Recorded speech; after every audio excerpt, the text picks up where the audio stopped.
राकेश जी, मेरी जिस क्षेत्र से मैं आता हूँ वहाँ के एक दो नौजवानों से मेरी बातचीत हुई। तो उन्होंने बताया, वो ऐसा बोल रहे थे कि गांधी जी को तो दक्षिण अफ्रीका से अंग्रेज ही भारत लेके आए, और ये जो आज़ादी मिली है, और ऐसा तो नहीं होना चाहिए था जो कुछ देश में हुआ। तो गांधी जी ने बहुत गड़बड़ की। मतलब मूलतः उनका सारांश ये था, बहुत गड़बड़ की। और एक तरीके से वो इतना आरोप लगाते हैं गांधी जी पे, ये भी बोल देते हैं कि गांधी जी तो अंग्रेजों के एजेंट थे, और उनके एजेंट पे के तौर पे ही उन्होंने दक्षिण अफ्रीका से आने के बाद भारत में काम किया। देखिए, ये बात गांधी जी पे उठाई जाती है देश भर में। और अगर कोई आदमी भगत सिंह को मानता है, सुभाष चंद्र बोस को मानता है, तो वो गांधी की आलोचना करता है। लेकिन ये एक व्यक्ति के विकास को ना समझ पाने की बात है। और गांधी की बात तो बड़ी साफ है कि गांधी ने अपनी सारी बातें जो है अपनी किताबों में लिख दी, आत्मकथा और इस सब में लिख दिया कि भाई क्या हुआ और कैसे हुआ। अब हम अगर उस बात को भी ना पढ़ें जो आदमी खुद कह रहा है, और केवल प्रचार करें उस बात से जो हमें फैलाई गई है, तो उल्टे सीधे निष्कर्ष निकलेंगे। मुझे भी जब शुरू शुरू में नौजवान के रूप में हम काम करते थे तो ये सब बातें हम तक भी पहुंची कि भाई गांधी जी को कैसरे हिंद पदक दिया गया ब्रिटिश राज्य की सेवाओं के लिए, और गांधी जी तो अंग्रेजों के आदमी थे, दलाल थे अंग्रेज। तो जब हमने इस पर सोचना शुरू करा और गहराई से छानबीन करी कि भाई बात क्या है, तो मालूम ये पड़ा कि दक्षिण अफ्रीका में जो बोअर युद्ध हुआ था, बोअर लोगों से जो अंग्रेजों का युद्ध हुआ, बोअर वहाँ की अफ्रीकन जनजाति है, उस युद्ध के समय गांधी जी के मन में एक क्वेश्चन था। वो क्वेश्चन उनके मन में ये था कि वो दक्षिण अफ्रीका में अंग्रेजों से लड़ रहे थे भारतीय लोगों के अधिकार हासिल करने के लिए, और उसके लिए सत्याग्रह भी कर चुके थे, लड़ाई भी कर चुके थे। लेकिन युद्ध में वो क्या निर्णय लें, तो गांधी जी अपने इस असमंजस को खुद ही लिखते हैं और ये बताते हैं कि इस असमंजस में मैंने ये सोचा कि आखिर हम हैं तो ब्रिटिश प्रजा, यानी गांधी मानते थे कि वो ब्रिटिश प्रजा है और उनसे सुधार करा रहा है। तो गांधी जी ने अपनी आत्मकथा में खुद इस बात को लिखा कि उनके मन में ये असमंजस था। इस असमंजस में उन्होंने सोचा इस तरह से कि वो ब्रिटिश प्रजा है, तो बोअर लोगों की तरफ से लड़ने की तो उनकी भूमिका हो नहीं सकती, और अंग्रेजों की तरफ से वो लड़ना नहीं चाहते क्योंकि अंग्रेजों से उनकी लड़ाई चल रही है। तो उन्होंने ये रास्ता निकाला कि वो घायल सैनिकों की सेवा करेंगे। तो उन्होंने एक भूमिका ली कि जो भी युद्ध में घायल होगा, मतलब दक्षिण अफ्रीका की सरकार की तरफ से जो लोग लड़ रहे हैं वो इधर ही रहते थे, तो जो लोग घायल हुए उनकी सेवा वॉलंटियरली गांधी ने और गांधी के सहयोगियों ने की। वो दोनों पक्ष के लोगों की सेवा की? नहीं, बोअर लोगों की नहीं करी, क्योंकि वो तो युद्ध में दूसरी तरफ थे ना, दूसरी तरफ से वहां तो जा ही नहीं सकते थे। हाँ। इधर ही सेवा करी। तो ब्रिटिश राज्य ने उनकी उन सेवाओं के बदले उन्हें पुरस्कृत करने का निर्णय दिया, मेडल देने की बात आई। लेकिन अंग्रेज तो बहुत कूटनीतिक थे, उन्होंने मेडल कब दिया? हिंद स्वराज लिखी जा चुकी थी, हिंद स्वराज में गांधी का दृष्टिकोण सामने आ गया था, हिंद स्वराज को बैन कर दिया गया था। ये भी लोग नहीं जानते कि हिंद स्वराज जब लेखक में आई तो उसे बैन कर दिया गया। और गांधी जी ने फिर उसे इंग्लिश में लिखना चाहा, लिखा, उसका अनुवाद कराया। तो उसमें लिखा गांधी जी ने कि मैं चाहता हूं कि मेरे जो ब्रिटिश मित्र हैं, यानी जो उनके साथ पढ़े थे, शुभचिंतक थे, या उनके साथ कैलन बैक वगैरह दूसरे लोगों ने जो काम करा था, वो भी समझ सके मैंने क्या विचार लिखा है? क्योंकि इतना भयंकर विचार नहीं था, लेकिन ब्रिटिश गवर्नमेंट हिंदुस्तान के हिसाब से उसे भी भयंकर विचार मान रही थी।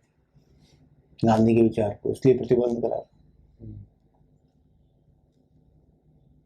तो गांधी की जो भी गतिविधियां थी उसकी दृष्टि से उन्होंने जब प्रथम विश्व युद्ध शुरू हुआ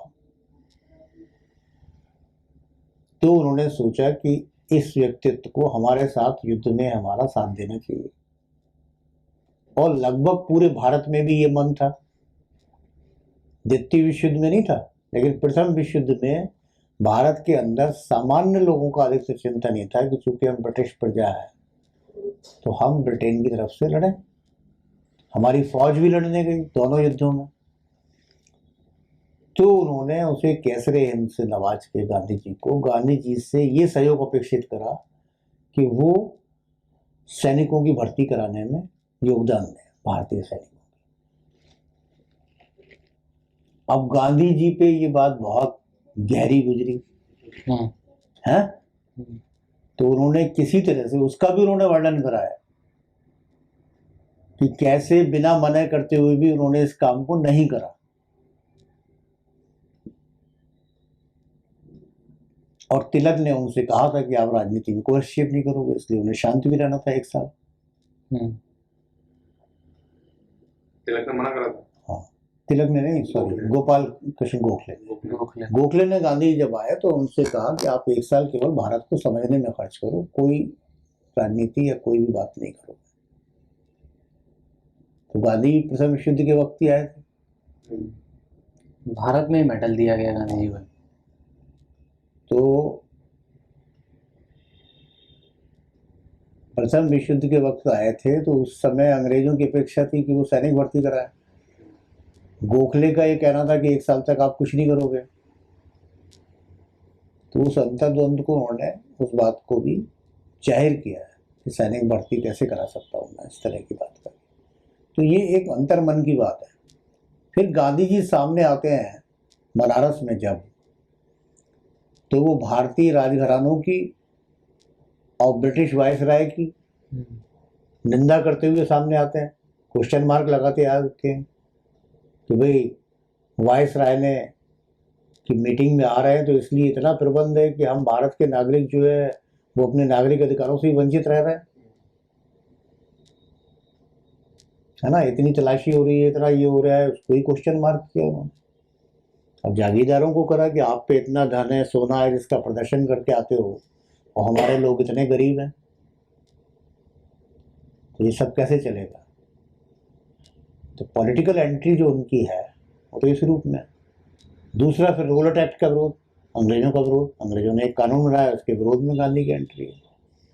तो इसलिए गांधी का रोल जो है वो चेतना तो यहीं से शुरू होती है कि भाई हम जो है वो है, लेकिन गांधी एक संस्कृति, भारतीय संस्कृति में रचे बसे पले थे, और वो उनके घर इतनी गहरी थी कि वो यूरोप में जाके भी यूरोपियन संस्कृति के आकर्षण के अगर कुछ क्षण के लिए उनमें फंसे भी तो तुरंत उससे निकल गए और उन्होंने जी भारतीय संस्कृति।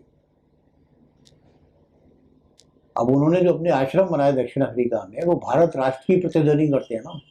उनके आश्रम में कोई जातिवाद नहीं था, उनके आश्रम में कोई धार्मिक विभेद नहीं था। सभी जाति धर्मों और विभिन्न प्रांतों के बच्चे एक साथ पढ़ते थे, एक साथ रहते थे उनके आश्रम में, पूरे दिन एक साथ खाते थे। तो भारत राष्ट्र की सही आवाज थे। बाकी सब टैक्टिकल होता है। अंग्रेजों की अपनी टैक्टिक्स थी, गांधी जी की अपनी टैक्टिक्स थी। तो गांधी का व्यक्तित्व तो अंग्रेजों के विरोध में ही सामने आया। और खुद माउंटबेटन लास्ट में लिखते हैं कि गांधी जी से बातचीत करना मुश्किल है, क्योंकि वो दोहरी बात करते हैं और हम लोग उनकी बातों में फंस जाते हैं। नेहरू या पटेल से सीधी बात होती है। तो ये गांधी का कुल मिला के व्यक्तित्व आता है और लास्ट तक रोल आता है। अब इसमें गांधी को समझने के लिए ये भी आवश्यक है कि हम इस पे चले जाएं कि गांधी ने लास्ट डेज में क्या किया। मतलब आज़ादी पे एक तो उन्होंने प्रश्न चिन्हित करा कि भाई ये स्वराज जो मिल रहा है ये पूर्ण स्वाधीनता में नहीं मिल पा रही, ये गांधी ने लास्ट डेज में बात। और नवंबर से 1947 के नवंबर से गांधी जी की जो क्रियाकलाप है और राइटिंग्स हैं वो उस तरफ कदम दिखा रहे हैं कि जो वो एक अगले युद्ध की तैयारी कर रहे हैं। दो बातें खास तौर से दिखती हैं, एक तो पाकिस्तान के विभाजन को पलट देना चाहते थे, जिसके लिए लाहौर जाना चाहते थे। दूसरी बात जो दिखती है, उन्होंने एक उपवास किया दिल्ली में दंगों को रोकने के लिए, जिससे हिंदू मुस्लिम दंगे रुके, और भारत में ही नहीं रुके, पाकिस्तान में भी रुके। अच्छा। हाँ, तीसरी बात, उन्होंने कांग्रेस का घोषणा पत्र लिखा, वो नई तरह की कांग्रेस की बात करने लगे थे। वो जिसको सत्ता में जाना है वो अपने बल से जाए, लेकिन कांग्रेस का प्लेटफॉर्म जो है वो लोक सेवकों में बदल जाए और गांव गांव उतर जाए लोग काम करना। इसका एक कॉन्स्टिट्यूशन लिखा जो प्रकाशित होने वाला था, बाद में मरने के बाद प्रकाशित हुआ। तो लास्ट डेज ऑफ गांधी जो है 6 महीने लास्ट के, तो वो तो सत्ता के विरोध में खड़े हो रहे थे। तो केवल अंग्रेज की नहीं, गांधी की अगर हम बात पढ़ें तो अंग्रेज के खिलाफ, अंग्रेज से व्यक्तिगत खिलाफ नहीं थे मानवता की दृष्टि से, लेकिन अंग्रेजी राज और अंग्रेजियत से भी खिलाफत थी। वो कहते थे पाश्चात्यता के पीछे दौड़ने वाले लोग तो कुछ भौंडे लोग बन जाएंगे ना, जो ना इधर के होंगे ना उधर के होंगे। हमें अपनी भारतीयता के साथ जीना है। तो इसलिए अंग्रेजों ने उन्हें पदक जरूर दिया, अंग्रेजों ने जरूर उसमें करा। फिर उनकी टैक्टिक्स को भी समझना चाहिए। वो हमेशा बहुत धीमे धीमे शत्रु से धीरे धीरे बात करते हुए माहौल तैयार करते थे। आज भी आंदोलन में हम लोग क्या करते हैं, मान लो हमारी कोई डिमांड है सरकार से, तो सीधे जाके लड़ जाते हैं, या पहले दरखास्त देंगे, फिर विचार करेंगे, फिर ऐसे करेंगे, फिर वैसे करेंगे, कोशिश करेंगे सरकार मान जाए, लास्ट में लड़ाई होती है, माहौल बनता है।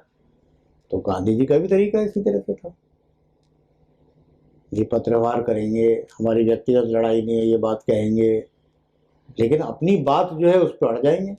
आखिर नमक कानून बनाने के लिए अड़ी गए ना, और बनाया।